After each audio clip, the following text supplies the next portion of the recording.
The banners of the Teutonic Order were still standing when its future began to collapse. Across the fields of Prussia, beneath the summer heat of July 15, 1410, armored men gathered beneath crosses, eagles, mounted saints, regional emblems, and the symbols of rulers who had come from across Central and Eastern Europe. The army of the Teutonic Knights had spent generations building a state through conquest, colonization, diplomacy, crusading privilege, and control of the Baltic coast. Its fortresses dominated the landscape. Its reputation reached far beyond Prussia. Its knights belonged to one of the most powerful military orders in medieval Europe. Facing them stood an alliance that many within the order had once believed could never hold together: the Kingdom of Poland under Władysław II, Jagiełło, and the Grand Duchy of Lithuania under his cousin, Vytautas the Great. Their army brought together Poles, Lithuanians, Ruthenians, Tatars, Czechs, Moravians, and other contingents whose languages, religions, equipment, and styles of warfare reflected the enormous political world emerging east of the Order's frontier. For hours, the battle shifted. The Lithuanian wing retreated. The Polish lines absorbed Teutonic attacks. The Order committed its reserves. Men who had traveled to Prussia expecting the prestige of holy war found themselves trapped inside a battle they could no longer control. By evening, Grand Master Ulrich von Jungingen was dead. Much of the Order's senior leadership had fallen with him. Its army had been shattered. Its banners were captured. Thousands of men were dead, wounded, or prisoners. The organization that had portrayed itself as the military spearhead of Latin Christianity in the Baltic had been defeated by a union that included recently Christianized Lithuanians, Orthodox Ruthenians, Muslim Tatars, and Catholic Poles. The Battle of Grunwald did not destroy the Teutonic Order in a single day. Its capital at Malbork survived. Its institutions continued. Its knights still controlled territory, wealth, fortresses, and ports. But the battle broke the image on which much of its power depended. It revealed that the Order could be defeated in the field, stripped away much of its military leadership, forced it into financial crisis, and confirmed the Polish-Lithuanian Union as the rising force of the region. The Knights survived Grunwald. Their dominance did not. The battle is known by different names. In Polish history, it is Grunwald. In Lithuanian memory, it is Žalgiris. German traditions often called it Tannenberg. These names are not merely geographical differences. Over the centuries, they became connected to rival national memories, political myths, monuments, paintings, and propaganda. The battle itself was medieval.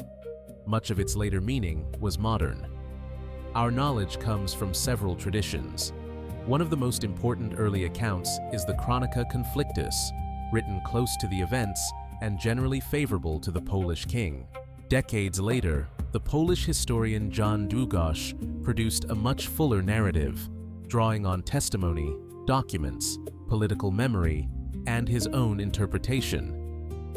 Teutonic correspondence and administrative records preserve parts of the opposing perspective. Captured banners were catalogued.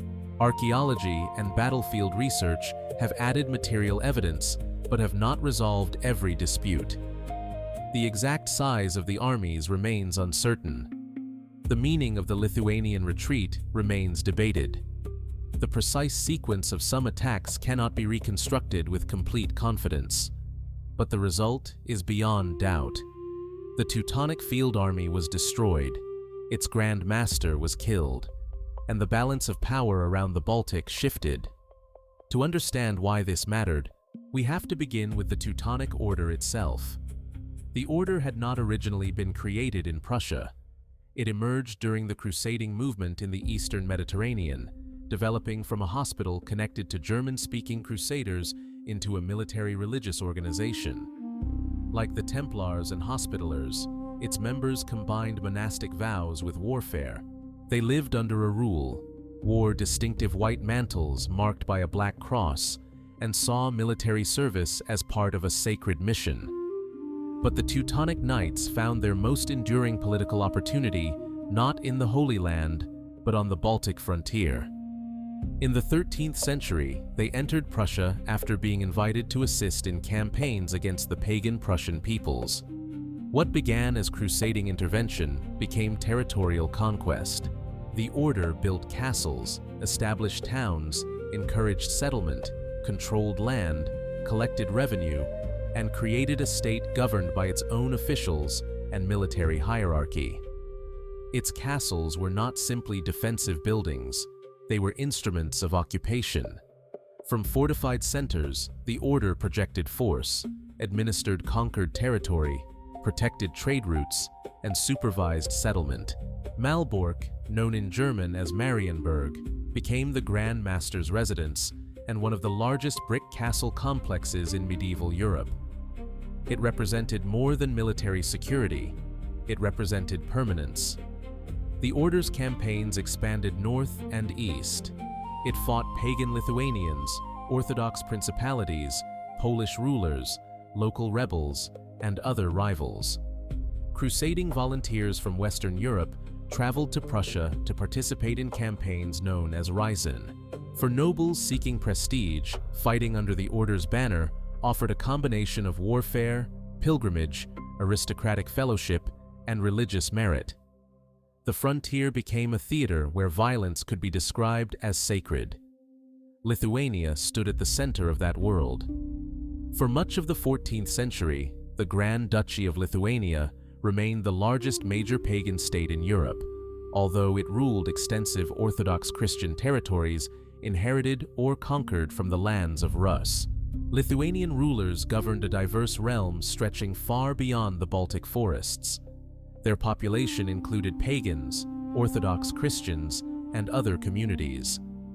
Their political survival depended on balancing the Teutonic Order, Poland, Moscow, the Tatars, and internal dynastic rivals. The Order justified repeated campaigns against Lithuania through its pagan status. Then, Lithuania changed the political terms. Before we continue, consider subscribing to Ashes of Empire. It helps this channel grow and helps us keep improving the quality of these forgotten war documentaries. In the late 14th century, the Lithuanian ruler Jagiełło accepted Catholic baptism, married Jadwiga, the ruler of Poland, and became King Władysław II Jagiełło. The union joined the Polish crown with the Lithuanian ruling dynasty, while leaving the two states institutionally distinct. This was not yet the later Polish-Lithuanian Commonwealth, but it created one of the most important political partnerships in European history. The conversion placed the Teutonic Order in a difficult position. Its old justification depended heavily on the claim that Lithuania remained pagan and required conquest in the name of Christianity. Jagiełło's baptism did not immediately convince everyone that Lithuanian conversion was sincere or complete. The Order continued to question it and maintained its campaigns. Yet the diplomatic landscape had changed. The Knights could no longer present every attack on Lithuania as an unquestioned war against paganism. They were increasingly fighting Christian rulers while continuing to speak the language of crusade. The union also created a strategic threat. Poland and Lithuania had not always been natural partners. They had territorial disputes, competing elites, and different priorities. Jagiełło and Vytautas had themselves been rivals at different moments. Vytautas sought power within Lithuania and sometimes negotiated with the Teutonic Order against Jagiełło before later reconciling with him. The Order had long benefited from these divisions. If Poland and Lithuania acted together, the situation changed. Poland had grievances of its own. The Teutonic Knights controlled Pomerelia and the important port of Gdansk, territories the Polish monarchy sought to recover. The conflict was therefore not only religious, it was territorial, economic, dynastic, and strategic. At the center of the immediate crisis stood Samogita. This region in western Lithuania separated the Order's Prussian lands from its Livonian branch farther north. Control of Samogitia could connect the two parts of the Teutonic world. For Lithuania, losing it meant accepting a deep strategic wound. The region changed hands through treaties, rebellions, and political bargains, but its inhabitants resisted Teutonic rule. In 1409, a Samogitian uprising helped ignite open war. The order blamed Vytautas for supporting the rebels.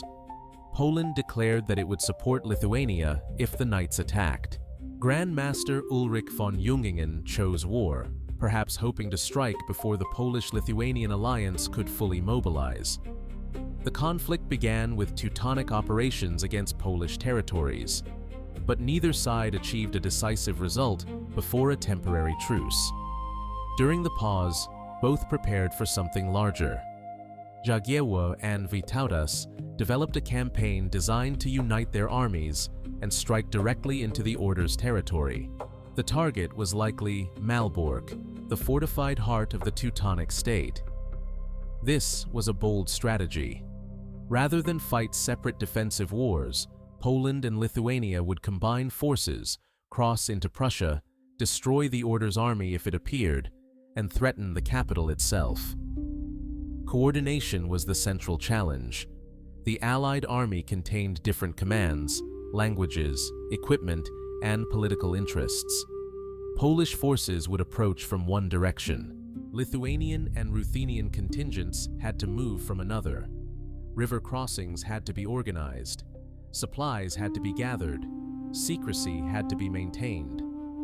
A pontoon bridge was constructed across the Vistula near Czerwinsk, allowing Polish forces to cross and join the wider campaign. Medieval armies often struggled at major rivers. Bridges created bottlenecks and exposed troops to attack. The successful crossing demonstrated careful preparation and helped surprise the Teutonic leadership. The Order had expected that the Allies might advance separately. Instead, they concentrated.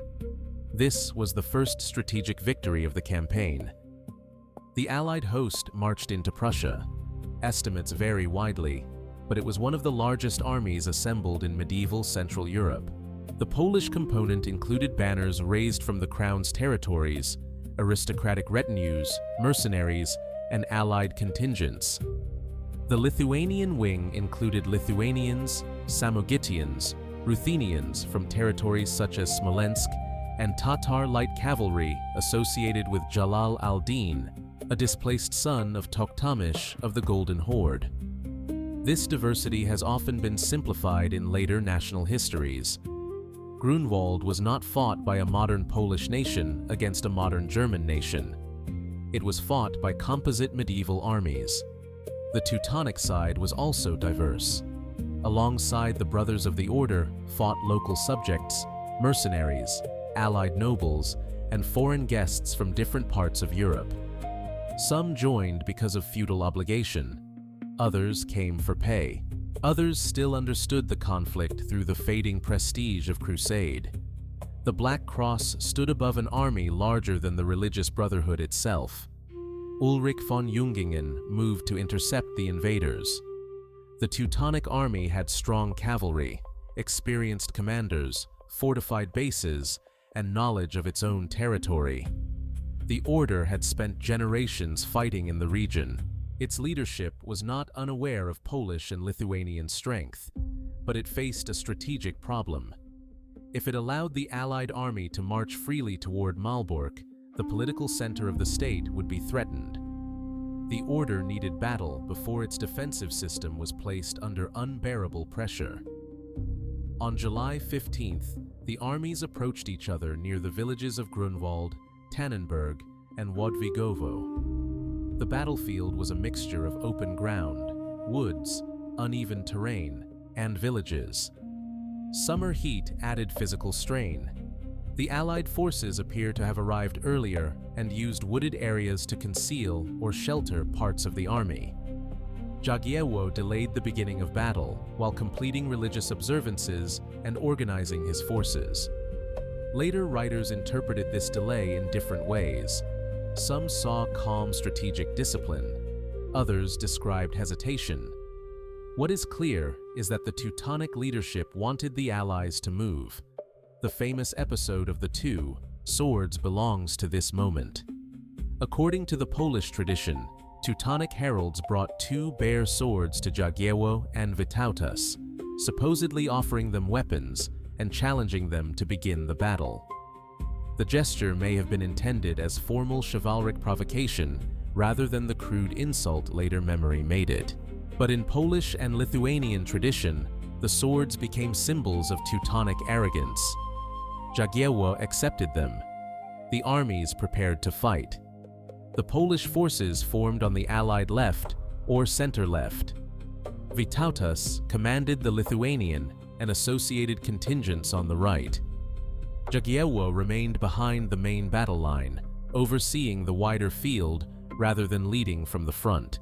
This later allowed hostile accounts to accuse him of caution, but command from a rear position gave him greater ability to observe, control reserves, and respond to changing conditions.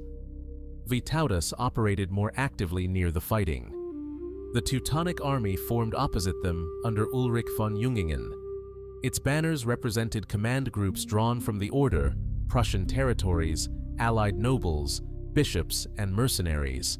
The order also possessed artillery, though early field guns were limited by slow firing and the conditions of battle. Some accounts mention an opening cannonade that had little decisive effect. Then, the Lithuanian wing advanced. The first major fighting appears to have developed on the Allied right. Lithuanian, Ruthenian, and Tatar forces engaged the Teutonic left. The clash involved cavalry charges, missile troops, close combat, and rapid movement. Vytautas's lighter forces did not all fight in the same manner as the heavier Polish and Teutonic cavalry. After severe fighting, much of the Lithuanian wing retreated. This became one of the most debated moments of Grunwald. Older Polish narratives sometimes presented the withdrawal as panic, emphasizing Polish endurance as the center of victory. Lithuanian traditions were more likely to describe a planned feigned retreat intended to draw Teutonic forces away from the main battlefield. Modern historians remain divided over how coordinated the withdrawal was. It may have begun as a tactical maneuver, become partly genuine under pressure, or involved different contingents reacting in different ways. Medieval armies rarely moved with the mechanical unity later diagrams suggest. Some men may have fled, some may have withdrawn deliberately. Some units, especially banners from Smolensk, appear to have remained and fought stubbornly rather than leaving the field. The exact interpretation matters, but the result matters more. Teutonic forces pursued the retreating Lithuanians. Pursuit offered the promise of destroying a broken enemy. It also pulled knights away from the central struggle. Some pursuers may have stopped to take prisoners or plunder. Others went too far to return quickly. If the Lithuanian retreat was planned, it worked. If it was not fully planned, the Allies still survived its danger. The battle now concentrated against the Polish lines. If you want more forgotten conflicts where pride, coalition warfare, and one uncertain retreat decided the future of a military order, subscribe to Ashes of Empire. The most famous victories are often built around moments historians still cannot completely explain. The Polish banners absorbed heavy Teutonic attacks. This was the battle's hardest phase. Armored cavalrymen fought at close range with lances, swords, axes, maces, and other weapons. Horses collided or fell. Banners served as rallying points. Losing one could spread panic through an entire formation because soldiers used it to locate their unit amid dust, noise, and confusion. At one point, the great banner of the Kingdom of Poland fell. Teutonic troops reportedly began singing in triumph, believing the Polish line had broken. But the banner was raised again, and the Polish formation recovered. Whether every detail of the singing is exact or literary, the event reflects how close the struggle became. The battle was not an effortless Allied victory. The order had opportunities. Ulrich von Jungingen still possessed reserves. The Grand Master committed a major force in an attempt to break the Polish army and decide the field. He led the attack personally. This was both courageous and dangerous. Medieval commanders were expected to demonstrate valor, but the death of a leader could collapse command at the worst moment. The Teutonic reserve advanced. Jagiełło's position came under threat. A knight identified in later tradition as Diepold von Kukritz attempted to reach or attack the Polish king, only to be intercepted. The precise details have been dramatized, but the king was close enough to danger that members of his guard fought to protect him. The Polish army still held. Then, Lithuanian forces returned to the battle. Whether returning from a planned maneuver or recovering from a genuine retreat, they struck at a decisive moment. Teutonic units that had pursued them were dispersed or exhausted. The Order's main forces were now under pressure from multiple directions. The battlefield began to close around the knights. Ulrich von Jungingen was killed. The circumstances of his death are uncertain. Later, art and nationalist memory created dramatic scenes around his final moments, but the sources do not allow a precise reconstruction. He appears to have died while leading or participating in the critical fighting, surrounded by the collapse of the Order's command. Many of his highest officers died as well. The Grand Marshal Friedrich von Wallenrode, the Grand Commander Kuno von Liechtenstein, and numerous other dignitaries were killed. Of the Order's approximately several hundred professed knight brothers, a very large portion of those present on the field died. This was more than a casualty list. The Teutonic Order was a governing corporation. Its senior knights were administrators, military commanders, castellans, treasurers, diplomats, and regional officials.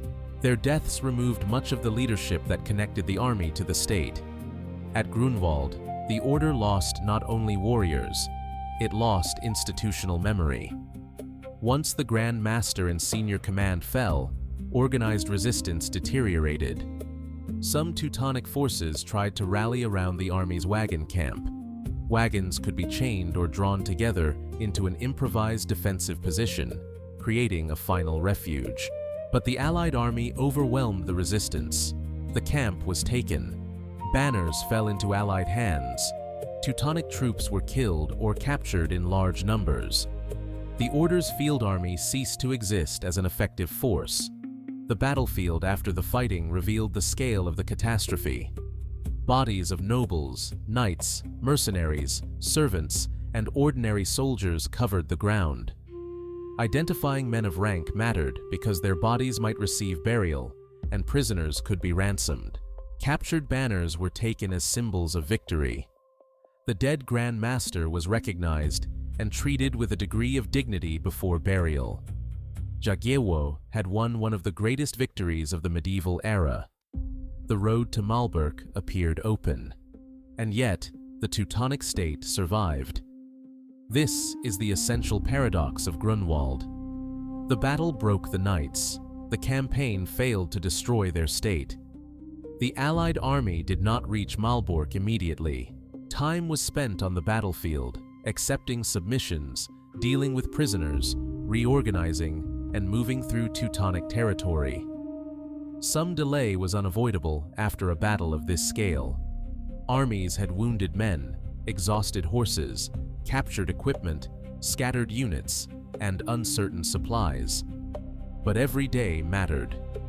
A Teutonic commander named Heinrich von Plauen had not fought in the main battle. When news of the disaster reached him, he moved quickly to Malbork and organized its defense. Men, supplies, and surviving forces gathered behind the castle's walls. Malbork was not an ordinary fortress. Its massive brick defenses, protected position, stores, and role as the administrative heart of the Order made it exceptionally difficult to take. The Allied army arrived and began a siege, but the opportunity for rapid collapse had passed. The defenders held. Disease, supply problems, political considerations, and the approaching end of the campaigning season weakened the besiegers. Some Lithuanian forces withdrew. The coalition's different interests became harder to manage after the common enemy had survived the first shock. The siege was abandoned. This failure limited the victory's immediate political reward. Had Malbork fallen quickly, the Teutonic state might have disintegrated. Towns and commanders already uncertain after Grunwald might have submitted permanently. The Order's treasury, archives, and governing center might have been captured. Instead, Malbork became the fortress that saved the institution from destruction. The war continued until the First Peace of Thorn in 1411. The settlement was far less dramatic than the battlefield victory suggested it might be. Poland and Lithuania gained some concessions. Samogitia was recognized under Jagiełło and Vytautas for their lifetimes. Ransoms and payments imposed heavy costs on the Order. But Poland did not recover all the territories it desired, and the Teutonic state remained largely intact. To contemporaries expecting the destruction of the Order, the peace could appear disappointing. But treaties do not measure every consequence. The Knights had survived politically. They had been broken financially and psychologically. The cost of ransoming prisoners, rebuilding military strength, paying obligations, and repairing wartime damage placed enormous strain on the Order's resources. Taxes increased. Towns and landed estates resisted the burden.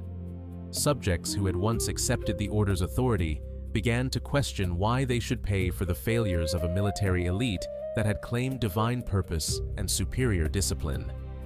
Prestige is a form of power. At Grunwald, the Order lost it. For generations, the Teutonic Knights had attracted foreign warriors through the promise of crusading honor. Their black cross had represented military confidence, religious mission, and the advance of Latin Christian power into the Baltic. After Lithuania's conversion and the defeat of 1410, this identity became harder to sustain. The Order could still call itself a religious military institution, but the world around it increasingly saw a territorial state defending its own political interests. The Sacred Shield had become a vulnerable government. Grunwald also strengthened the Polish-Lithuanian partnership. The alliance had survived a massive military test. Jagiełło and Vytautas had coordinated one of the largest campaigns in the region's history. Their victory demonstrated that the Union could overcome internal differences and defeat an enemy that had long exploited those divisions. This did not remove tensions between Poland and Lithuania. Their political goals were not identical. Their elites remained distinct. Future disputes continued. But Grunwald gave the Union a foundational victory. It announced the rise of a power capable of dominating Central and Eastern European politics. For Lithuania, the victory helped secure its western position and weakened the crusading pressure that had shaped generations of warfare. For Poland, it reduced the immediate threat from the north and strengthened the monarchy's claim to leadership in the region. For Ruthenian contingents within the Lithuanian state, for Tatars fighting under Allied command, and for other participants, the battle became part of a wider and more complicated political inheritance. Later, national narratives often tried to claim the victory separately.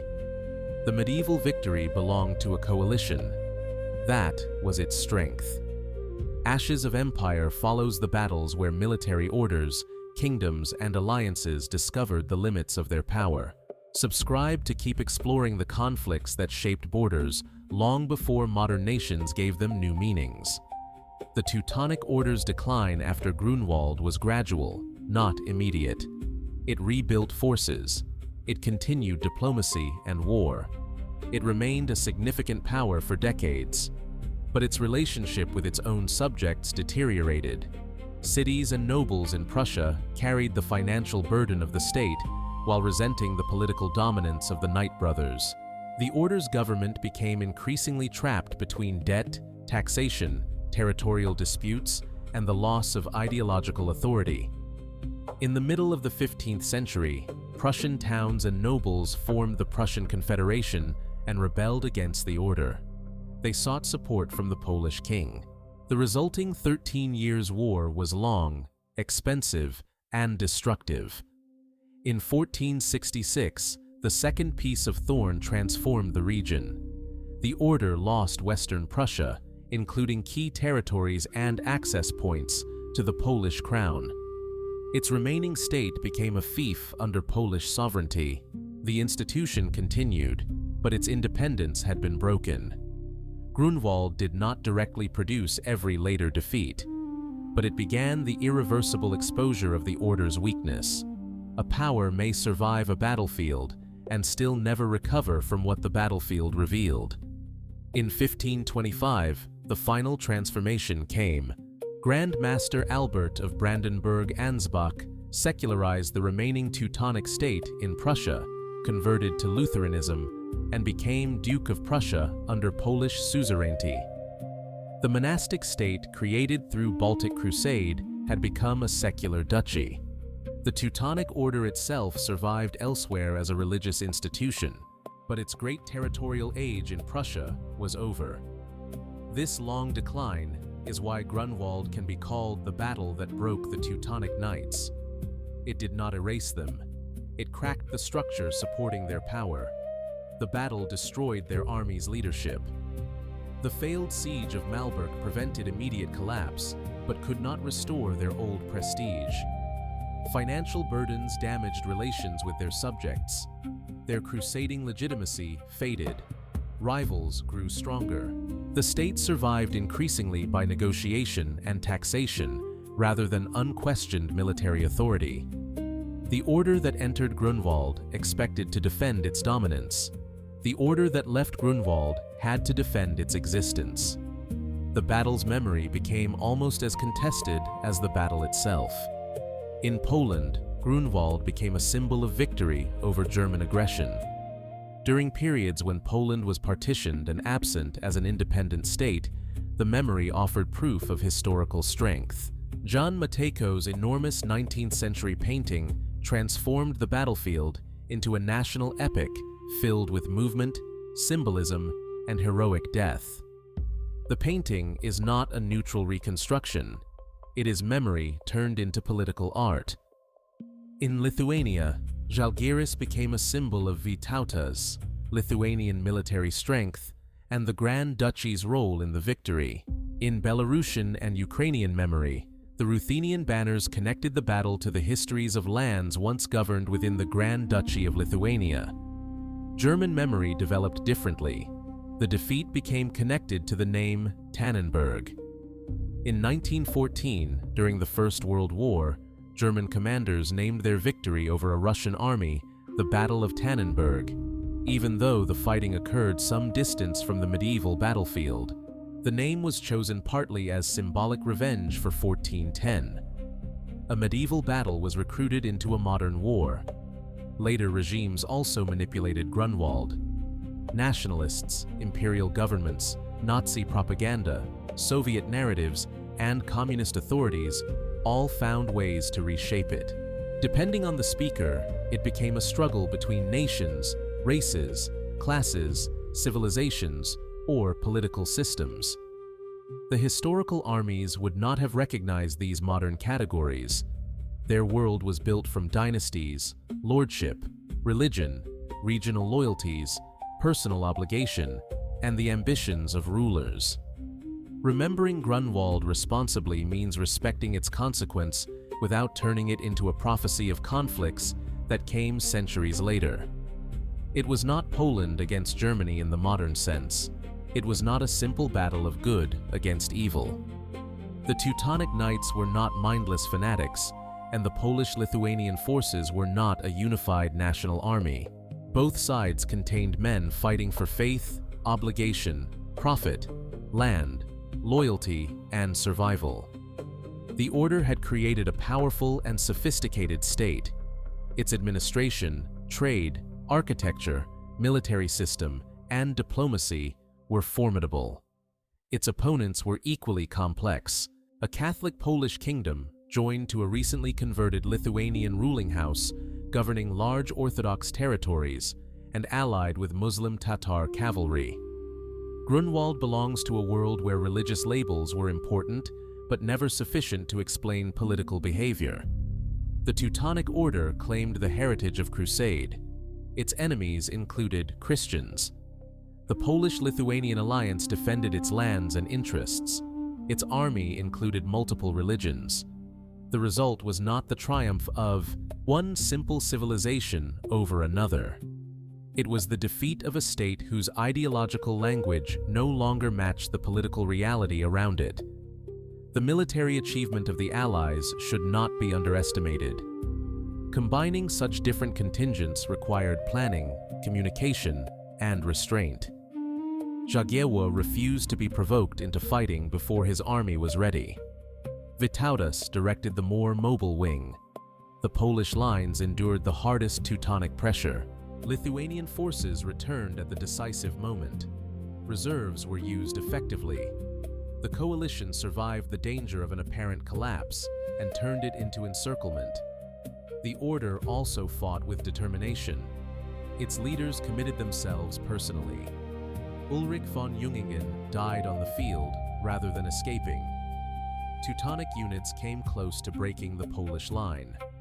The result was decisive, not because one side lacked courage, but because courage could not repair the order's tactical position once its attacks failed and the Allied wings closed around it. Grunwald was a battle of endurance and timing. The Allied army had to survive the Lithuanian withdrawal. The Polish center had to survive the order's greatest attack. Jagiełło had to preserve control while the battle disappeared into dust and close combat.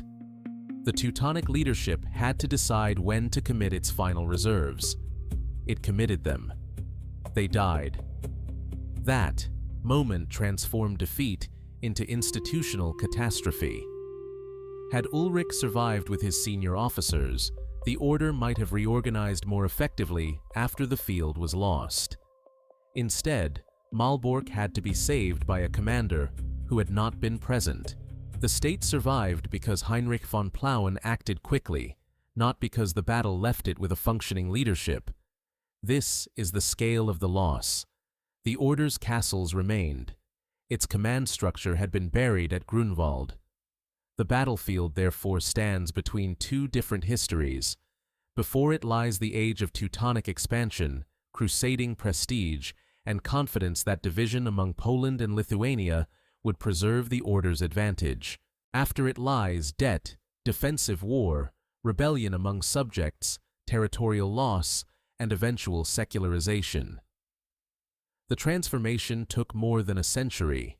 Its direction became visible in one day.